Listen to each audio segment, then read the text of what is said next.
Ahí estaba parado al lado de la mesa Venancio y la señora, su esposa, doña Matilde, sentados para ser atendidos y había fama en ese barrio y en ese restaurante de que entraban muchos pordioseros, entraba mucha gente a pedir un mendrugo de pan a los que estaban sentados ahí a la mesa, a los usuarios, entraban a pedir limosna, pero no siempre plata, sino algún poco de comida, que lo que ellos ingerían, convidarles a los pordioseros. Entraban chicos, mujeres, hombres y Venancio ahí con la señora mirando de reojo a este tipo que estaba ahí parado, pero vino alguien y por fin le aclaró: ese hombre que está ahí parado es el mesero esperando la orden de ustedes para que se sirvan la comida. Se confundieron.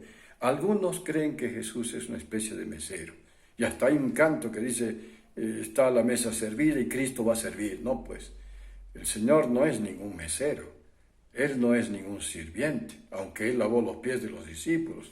En una ocasión Él lavó los pies de los apóstoles. Ahí no había nadie, ningún sirviente, porque los pies estaban muy sucios, sumamente sucios por la tierra. Quién sabe, hasta en las sandalias se había pegado algún excremento de animal. Y la práctica común en aquel tiempo, en aquella época, no habían las calles calzadas, no estaban con adoquines ni con cemento, era tierra, y la costumbre tradicional, la práctica común, repito, era que las personas que llegaban a una casa procedía silenciosamente, sin que nadie diera algún tipo de orden.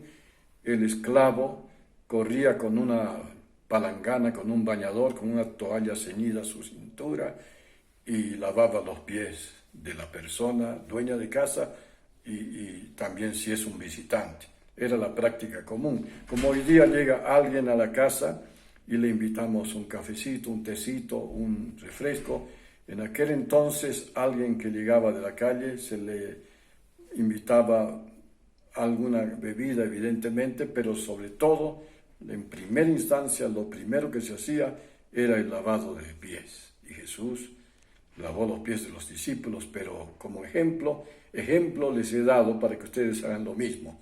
El Hijo de Dios, el Rey de Reyes, el Señor de Señores, Él lavó los pies.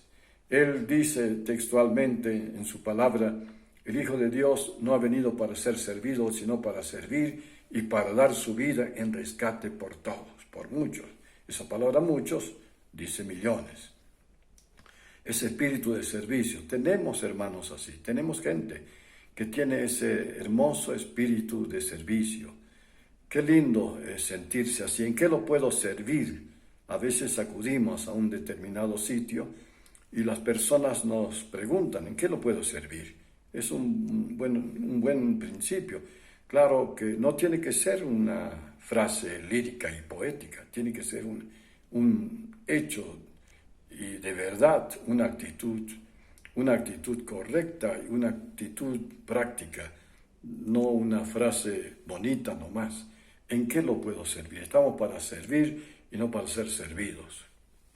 Que nos sirvamos de la patria es muy diferente a servir a la patria. Que nos sirvamos del Estado es muy diferente a servir al Estado. Que nos sirvamos de la iglesia es muy distinto a servir a la iglesia.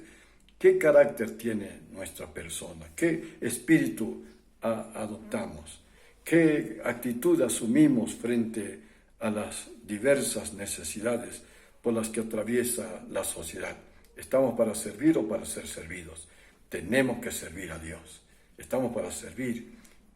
No, el que vive para servir, el que vive para servir, el que no vive para servir. Así alguien dijo, mejor lo reitero: el que no vive para servir, no sirve para vivir. Tenemos que servir a Dios, tenemos que servir al prójimo, estamos para servir. Muchas personas han encontrado un impacto tremendo al saber que han sido servidas por un servicial siervo de Dios. Siervo de Dios en la Biblia no es un título. El siervo de Dios, con ustedes el gran siervo de Dios. Así he oído algunas presentaciones Aquí está con nosotros, visitándonos desde el gran país del norte o desde América Latina, el gran siervo. Si es grande, no es siervo. Y si es siervo, no es grande. Así que son cosas contradictorias. Somos siervos de Dios para servir a Dios y para servir al prójimo.